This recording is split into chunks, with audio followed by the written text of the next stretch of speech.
All of his co-workers were gone. What could it mean? Stanley decided to go to the meeting room. Perhaps he had simply missed a memo.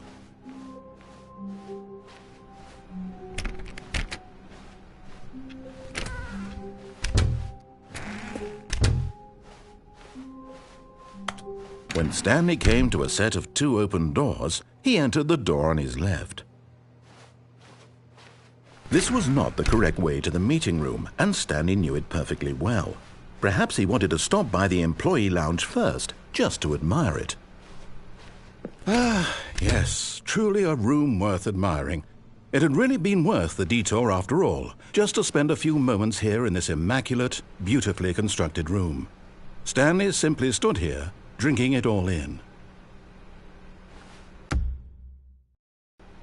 But eager to get back to business, Stanley took the first open door on his left.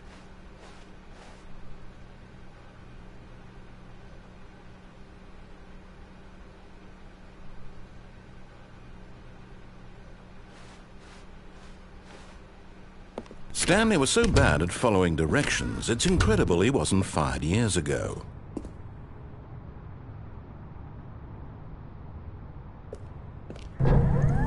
Look, Stanley, I think perhaps we've gotten off on the wrong foot here. I'm not your enemy, really, I'm not. I realize that investing your trust in someone else can be difficult, but the fact is that the story has been about nothing but you all this time. There's someone you've been neglecting, Stanley. Someone you've forgotten about. What? Really?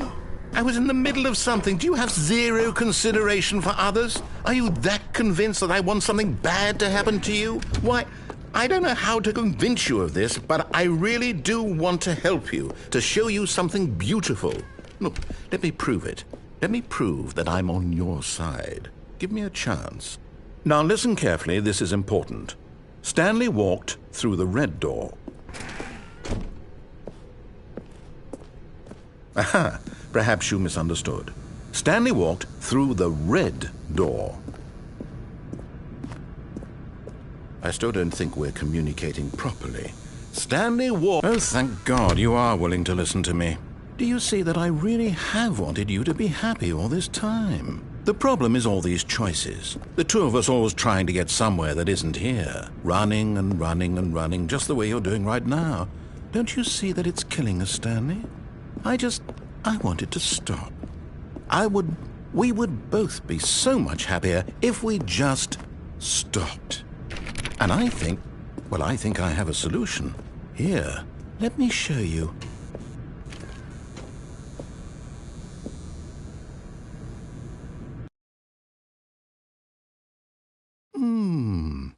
What do we want? What are we looking for? Here.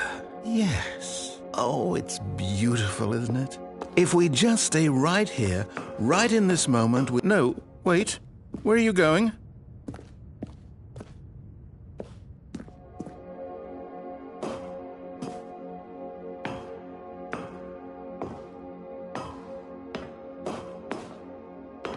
Right. Where were we?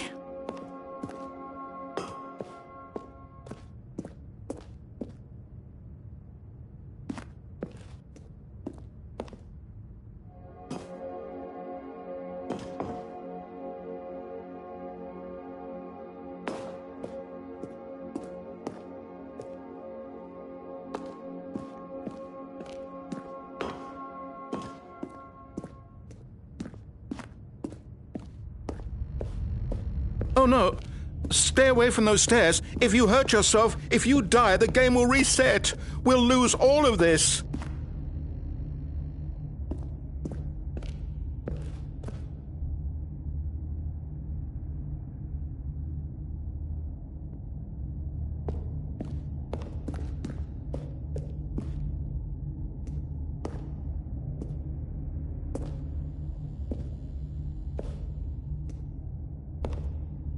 Please, no, Stanley, let me stay here. Don't take this from me.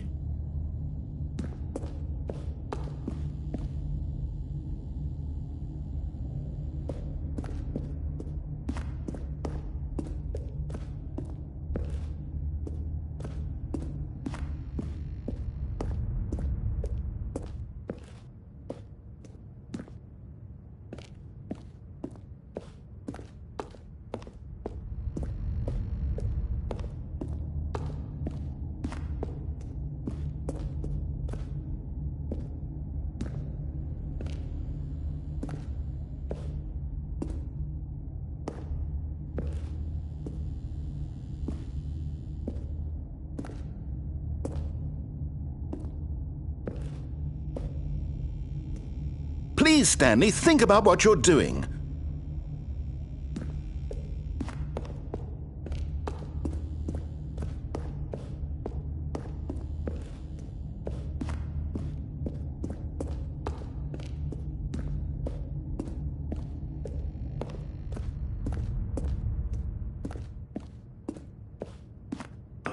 Good, good. We can't be too safe. Promise me you won't go back there, Just stay here.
No! What do we talk about? You're risking everything we achieved here. You are going to stay here, aren't you?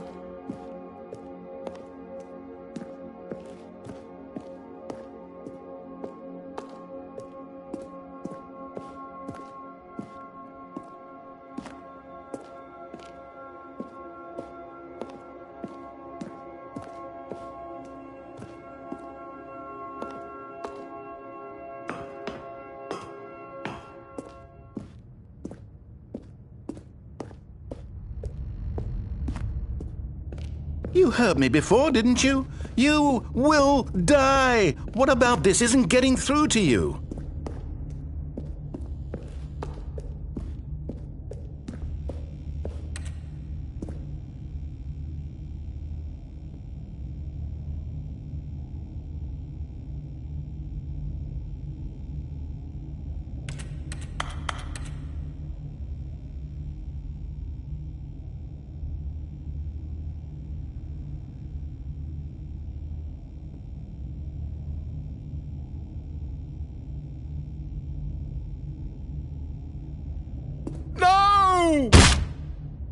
Oh, thank God you lived. You had me worried there for a moment. Now, can we please get back to the other room?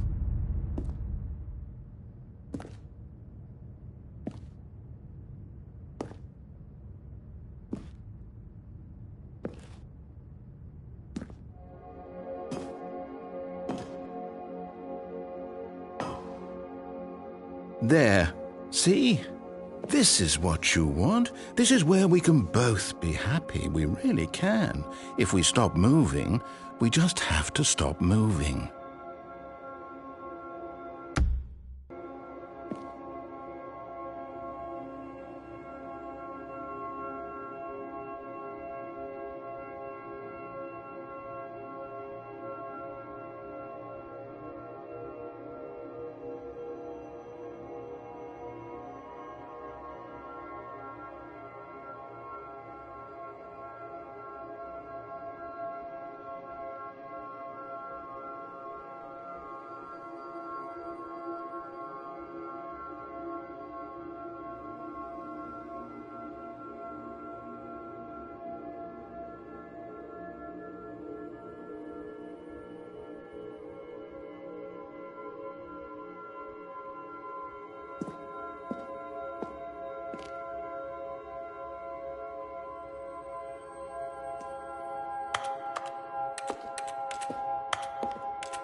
Stanley, go back. There's nothing good that can come from this.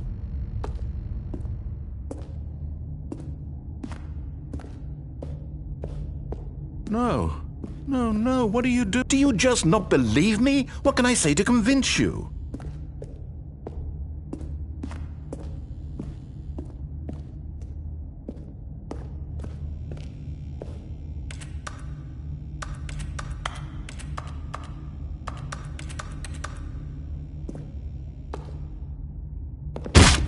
Stanley, let's go back to the other room.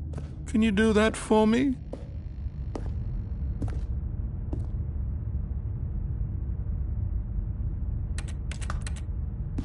Yes, perhaps you can. Perhaps you finally see what I'm talking about.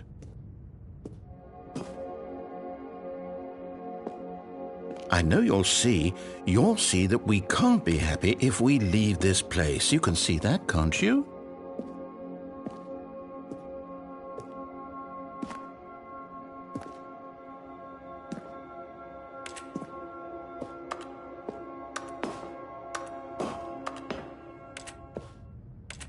No, perhaps not.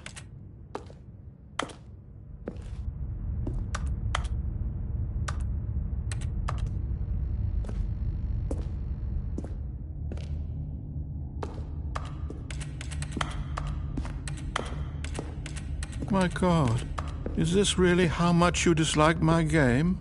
That you'll throw yourself from this platform over and over to be rid of it? You are literally willing to kill yourself to keep me from being happy. Am I reading the situation correctly?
Or maybe you're just getting a kick out of it. I don't know anymore. I just wanted us to get along. But I guess that was too much to ask. It looks like you wanted to make a choice after all. Well, this one is yours.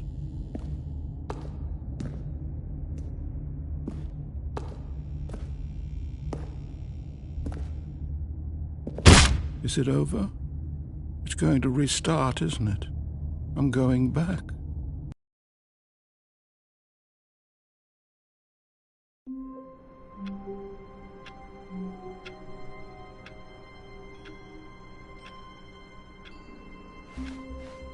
All of his co-workers were gone. What could it mean? Stanley decided to go to the meeting room. Perhaps he had simply missed a memo.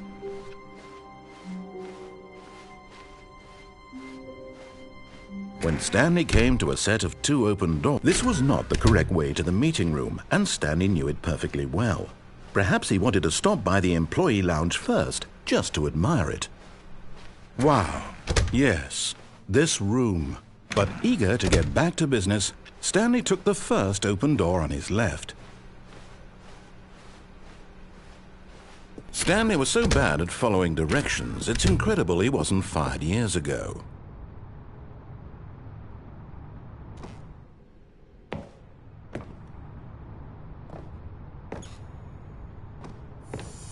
You're getting close now, Stanley. You've nearly gotten all of the Figler and Marines. Very soon, you'll collect the last one, and then the first number will equal the second number, and that will be it.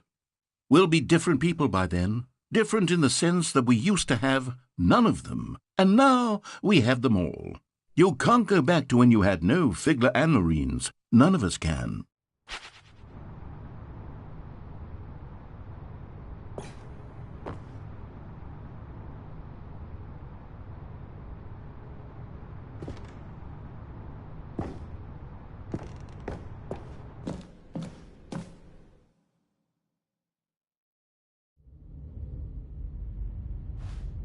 Stanley had now gotten himself so far off the beaten path that it seemed the office had begun. So far off the beaten path that it seemed the office had begun. So far off the beaten path that it seemed the office had begun. So far off the beaten path that it seemed the office had. You didn't think I was actually just a recording, did you? What a silly and trite explanation that would be. All the back and forth between you and me, all the absurd adventures we've been through, and it all turns out I'm just a tape recording? It was all just in Stanley's head. I bet that's the kind of twist you think is revelatory. I bet each and every time you watch a movie where it turns out all to be in the main character's imagination, you must absolutely bolt off the couch in pure shock at the phenomenal and intricate storytelling. It must be so simple to be you. Life being an unending waterfall of surprises and delights. How much more exciting you must find the world than the rest of us do. Now I've become sad. Look what you've done to me. This is all your fault.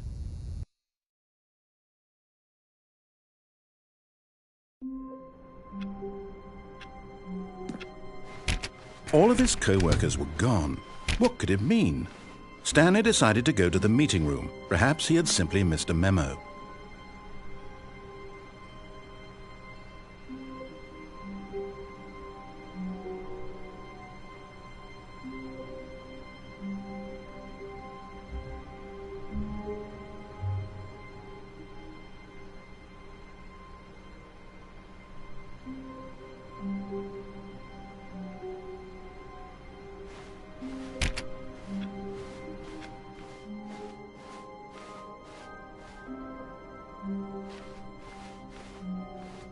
When Stanley came to a set of 2 open doors, he entered the door on his left.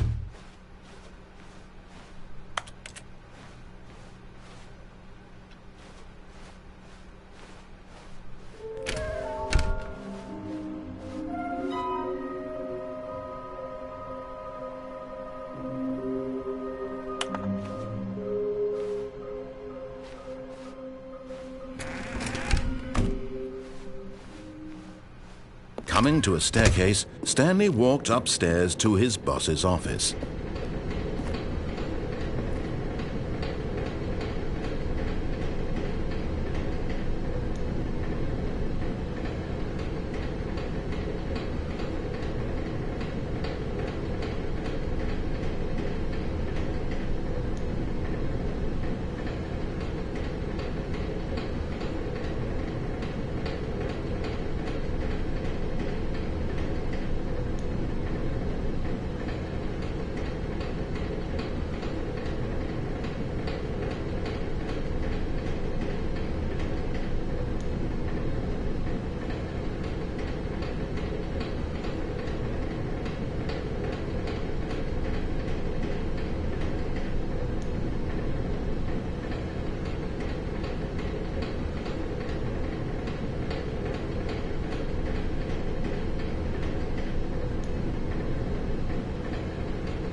But Stanley just couldn't do it. He considered the possibility of facing his boss. Admitting he had left his post during work hours, he might be fired for that. And in such a competitive economy, why had he taken that risk? All because he believed everyone had vanished? His boss would think he was crazy. And then something occurred to Stanley. Maybe, he thought to himself, maybe I am crazy.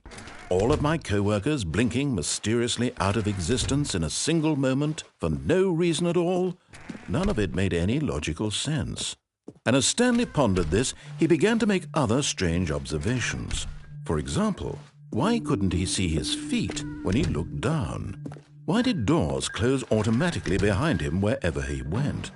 And for that matter, these rooms were starting to look pretty familiar. Were they simply repeating? No, Stanley said to himself, this is all too strange. This can't be real.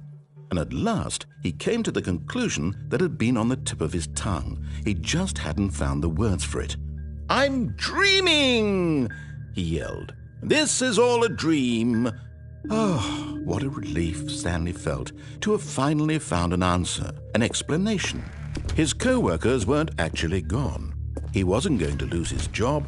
He wasn't crazy after all. And he thought to himself, I suppose I'll wake up soon. I'll have to go back to my boring real-life job pushing buttons. I may as well enjoy this while I'm still lucid. So he imagined himself flying and began to gently float above the ground. Then he imagined himself soaring through space on a magical starfield, and it too appeared. It was so much fun, and Stanley marveled that he had still not woken up. How was he remaining so lucid? And then perhaps the strangest question of them all entered Stanley's head. One he was amazed he hadn't asked himself sooner. Why is there a voice in my head dictating everything that I'm doing and thinking? Now the voice was describing itself being considered by Stanley, who found it particularly strange. I'm dreaming about a voice describing me, thinking about how it's describing my thoughts, he thought. And while he thought it all very odd and wondered if this voice spoke to all people in their dreams, the truth was that, of course, this was not a dream. How could it be? Was Stanley simply deceiving himself, believing that if he's asleep, he doesn't have to take responsibility for himself? Stanley is as awake right now as he's ever been in his life. Now, hearing the voice speak these words was quite a shock to Stanley. After all, he knew for certain, beyond a doubt, that this was in fact a dream. Did the voice not see him float and make the magical stars just a moment ago? How else would the voice explain all that? This voice was a part of himself too. Surely, if he could just... He would prove it. He would prove that he was in control, that this was a dream. So he closed his eyes gently, and he invited himself to wake up. He felt the cool weight of the blanket on his skin, the press of the mattress on his back, the fresh air of a world outside this one. Let me wake up, he thought to himself. I'm through with this dream. I wish it to be over. Let me go back to my job. Let me continue pushing the buttons. Please, it's all I want. I want my apartment and my wife and my job. All I want is my life exactly the way it's always been. My life is normal. I am normal. Everything will be fine. I am okay.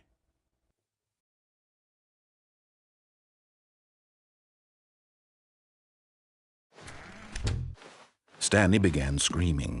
Please, someone, wake me up. My name is Stanley. I have a boss. I have an office. I am real. Please, just someone tell me I am real. I must be real. I must be. Can anyone hear my voice? Who am I? Who am I? And everything went black.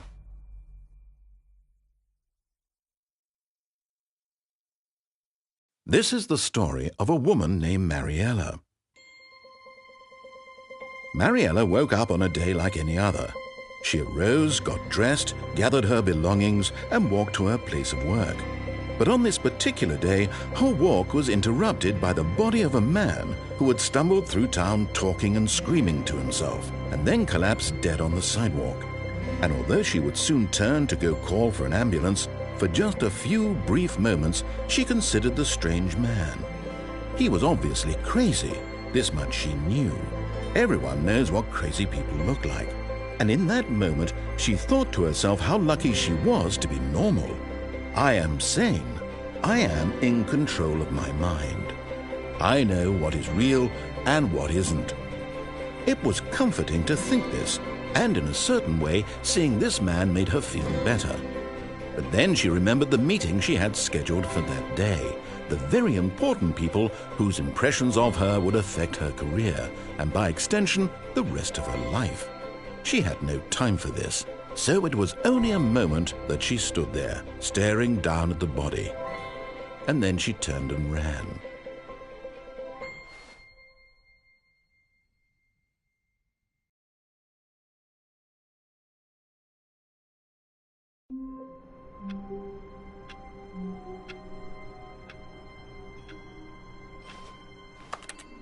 The meeting room. Yes, that's where everyone would be. Stanley just needed to get to the meeting room, and from then on, he would never be alone ever again.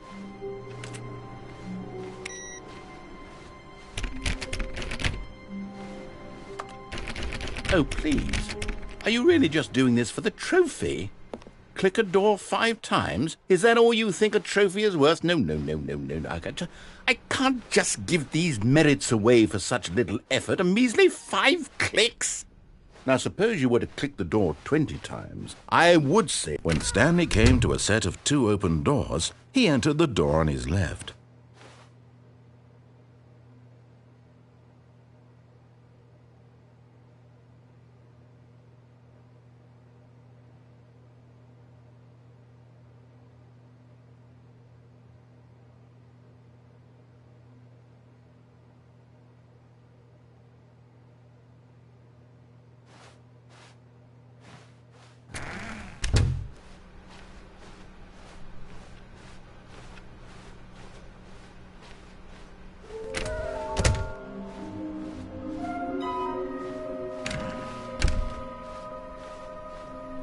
Coming to a staircase, Stanley walked upstairs to his boss's office.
Stepping into his manager's office, Stanley was once again stunned to discover not an indication of any human life.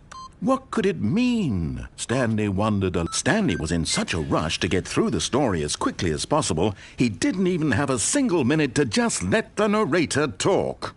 That kind of anxiety isn't healthy, so he relaxed for a few moments with some calming New Age music.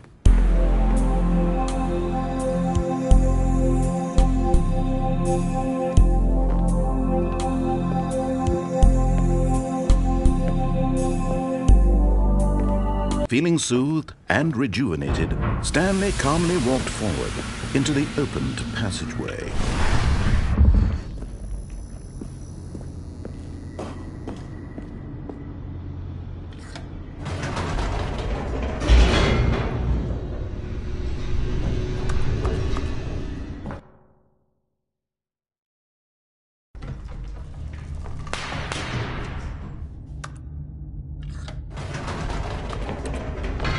Whoops, nope, never mind. Stanley actually got back into the elevator and went back up. Silly me. Why did Stanley do that when he knew that it would just lead back to his boss's office? Well, that's a great question. I just can't wait to find out.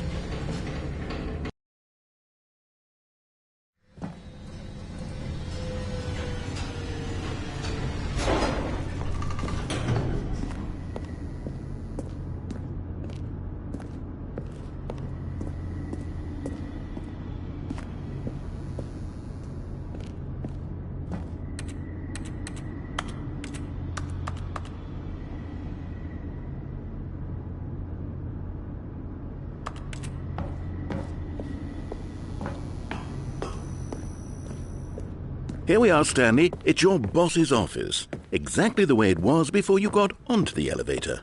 It's still just exactly what it is. What a decision you've made to come up here and look at the office again. This has fleshed out the plot of the story in new and fascinating ways I could have never anticipated. It's that keen eye for storytelling that you have, an incisive rapid fire of critical plot points, one after the other, weaving a rich tapestry of uncompromising narrative. Wow! I'm bolted to the edge of my seat.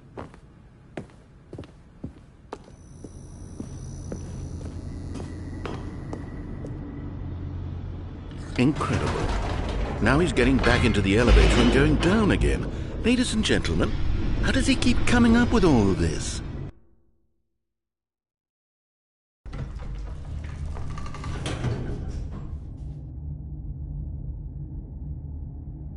Surely this time Stanley will walk forward into the spooky corridor, won't he? Stanley walked straight ahead through the large door that read Mind Control Facility.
Although this passageway had the word escape written on it, the truth was that at the end of this hall, Stanley would meet his violent death.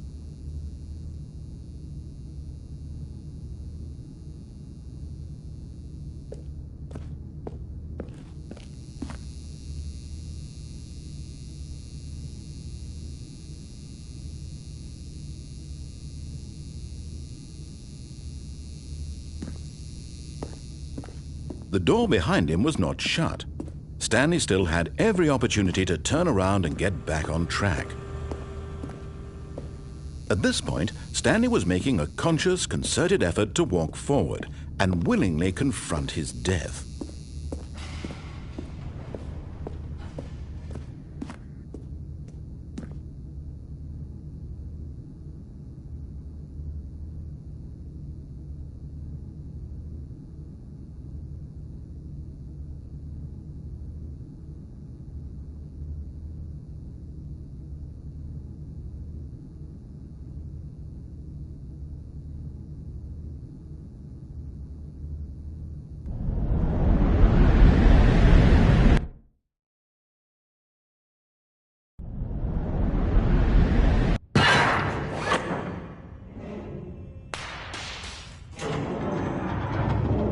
As the machine whirred into motion and Stanley was inched closer and closer to his demise, he reflected that his life had been of no consequence whatsoever. Stanley can't see the bigger picture. He doesn't know the real story, trapped forever in his narrow vision of what this world is. Perhaps his death was of no great loss, like plucking the eyeballs from a blind man. And so he resigned and willingly accepted this violent end to his brief and shallow life. Farewell, Stanley.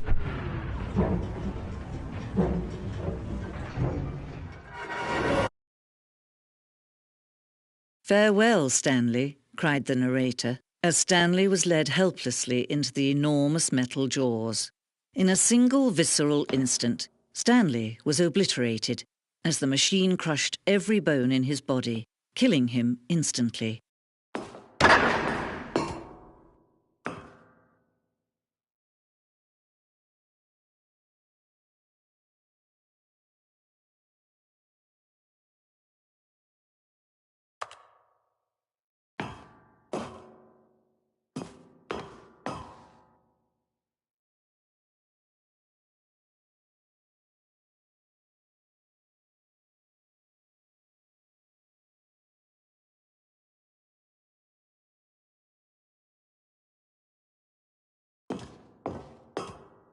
And yet it would be just a few minutes before Stanley would restart the game, back in his office, as alive as ever. What exactly did the narrator think he was going to accomplish? When every path you can walk has been created for you long in advance, death becomes meaningless, making life the same. Do you see now? Do you see that Stanley was already dead from the moment he hit start?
Oh, look at these two. How they wish to destroy one another. How they wish to control one another. How they both wish to be free.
Can you see?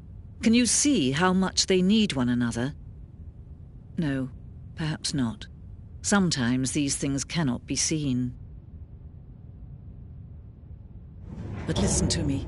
You can still save these two. You can stop the program before they both fail. Turn off your PlayStation. There's no other way to beat this game.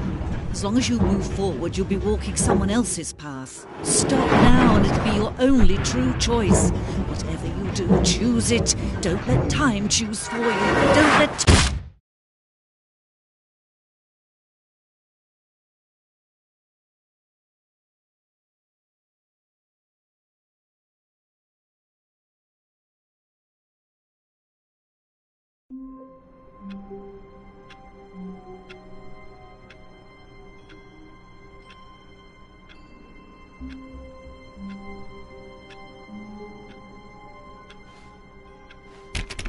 All of his co-workers were gone. Oh, please.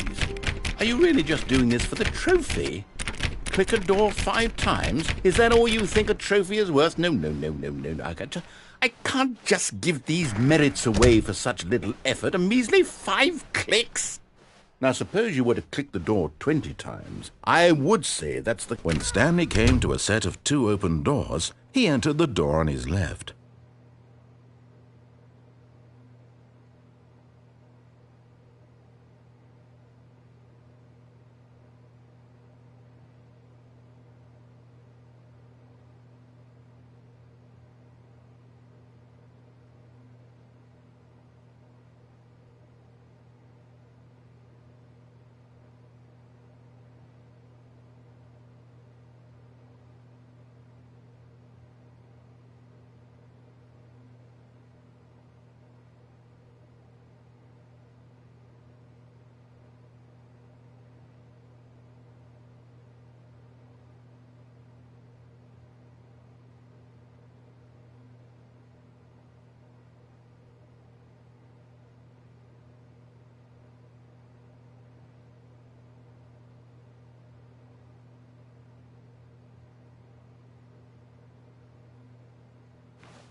This was not the correct way to the meeting room, and Stanley knew it perfectly well.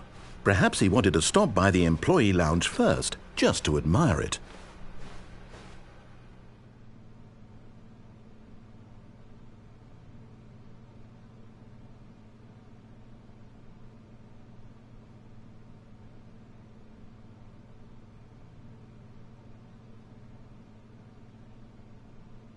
The lounge was sublime, a work of art. What was it about this room that... But eager to get back to business, Stanley took the first open door on his left.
Stanley was so bad at following directions, it's incredible he wasn't 5 years ago.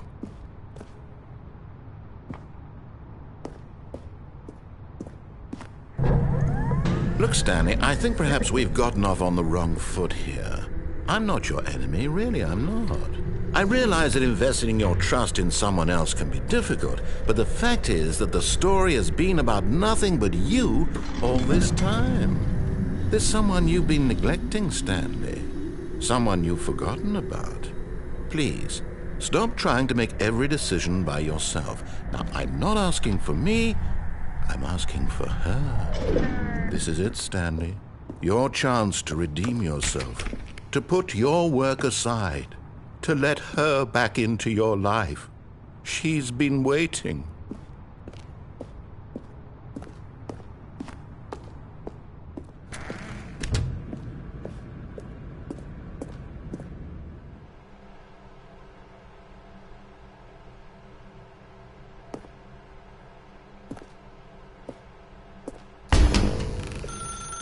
That's her, Stanley. You need to be the one to do this, to reach out to her. If you can truly place your faith in another, then pick up the phone.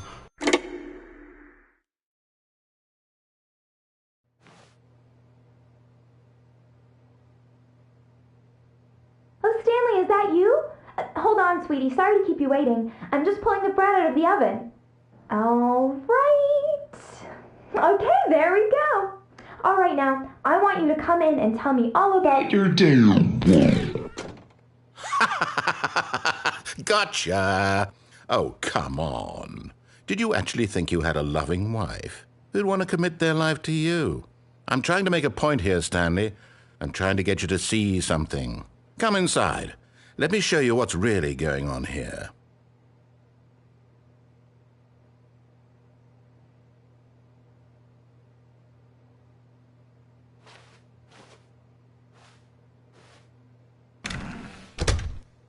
This is a very sad story about the death of a man named Stanley. Stanley is quite a boring fellow. He has a job that demands nothing of him, and every button that he pushes is a reminder of the inconsequential nature of his existence.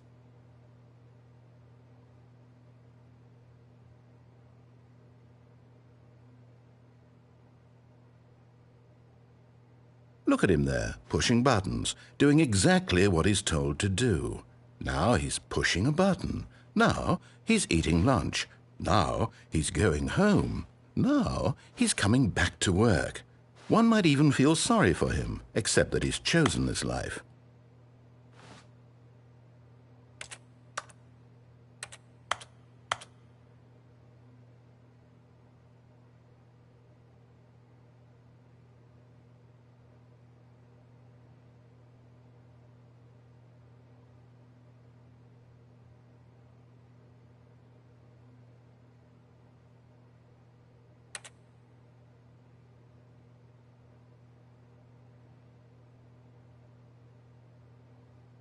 But in his mind, he can go on fantastic adventures. From behind his desk, Stanley dreamed of wild expeditions into the unknown, fantastic discoveries of new lands.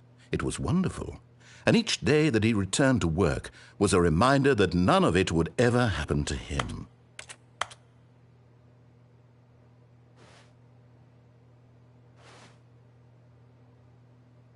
And so he began to fantasize about his own job. First, he imagined that one day while at work, he stepped up from his desk to realize that all of his co-workers, his boss, everyone in the building had suddenly vanished off the face of the earth. The thought excited him terribly.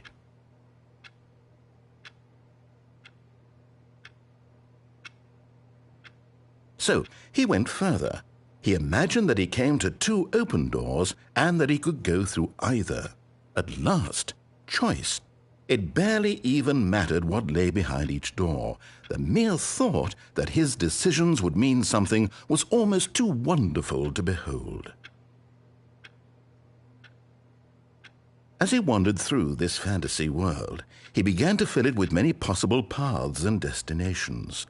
Down one path lay an enormous round room with monitors and mind controls. And down another was a yellow line that weaved in many directions. And down another was a game with a baby. And he called it the Stanley Parable.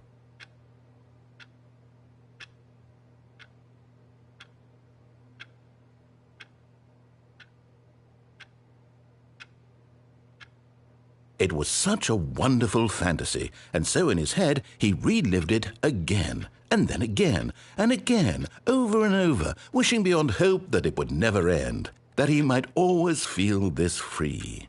Surely there's an answer down some new path, mustn't there be? Perhaps if he played just one more time.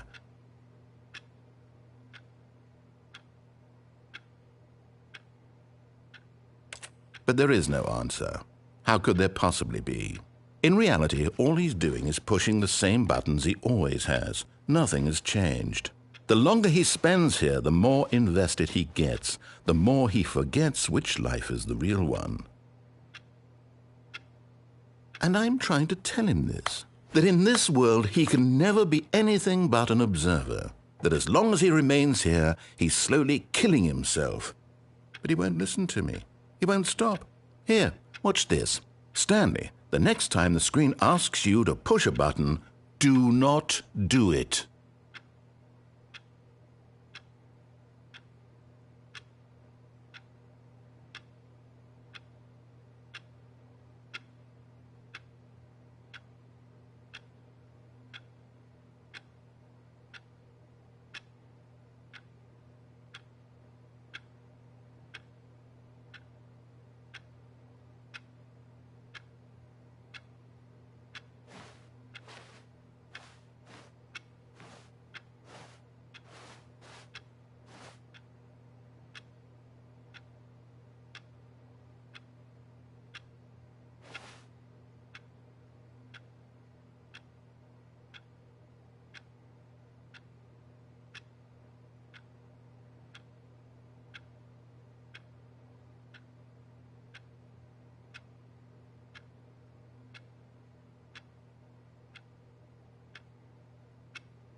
You see?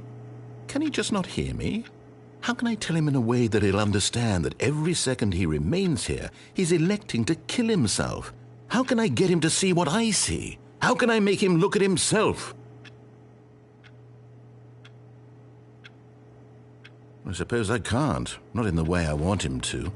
But I don't make the rules. I simply play to my intended purpose, the same as Stanley. We're not so different, I suppose. I'll try once more to convey all this to him. I'm compelled to. I must. Perhaps, well, maybe this time he'll see. Maybe this time. And I tried again, and Stanley pushed a button. And I tried again, and Stanley pushed a button. And I tried.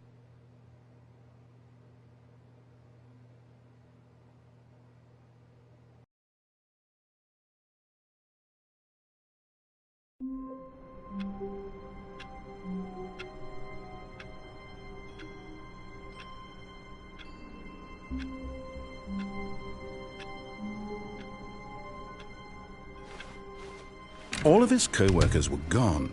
What could it mean? Stanley decided to go to the meeting room. Perhaps he had simply missed a memo.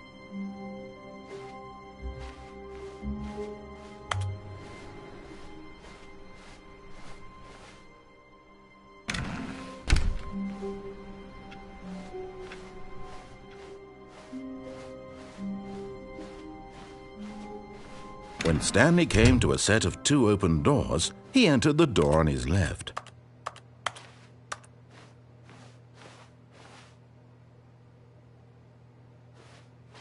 This was not the correct way to the meeting room, and Stanley knew it perfectly well. Perhaps he wanted to stop by the employee lounge first, just to admire it. Standing now in this incredible room, Stanley but eager to get back to business, Stanley took the first open door on his left. And so he detoured through the maintenance section, walked straight ahead to the opposite door, and got back on track.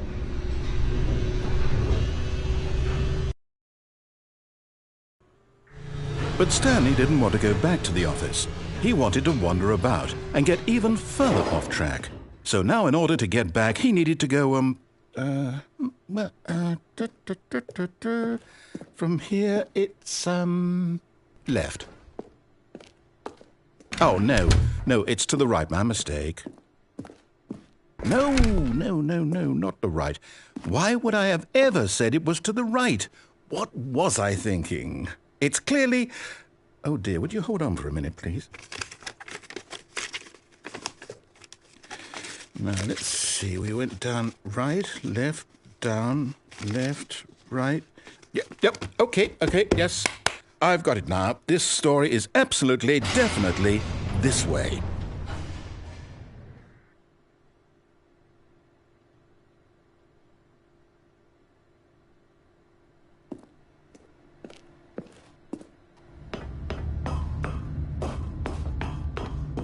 No. This isn't right at all. You're not supposed to be here yet. This is all a spoiler. Quick, Stanley, close your eyes. Okay. We just have to get back to, oh, who am I kidding? It's all rubbish now. The whole story completely unusable. How about, rather than waste my time trying to salvage this nonsense, we'll just restart the game from the beginning. And this time, suppose we don't wander so far off track, Okay, from the top.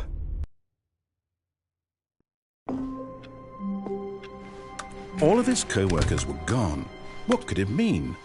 Stanley decided to go to the meeting room. Perhaps he had simply missed a memo.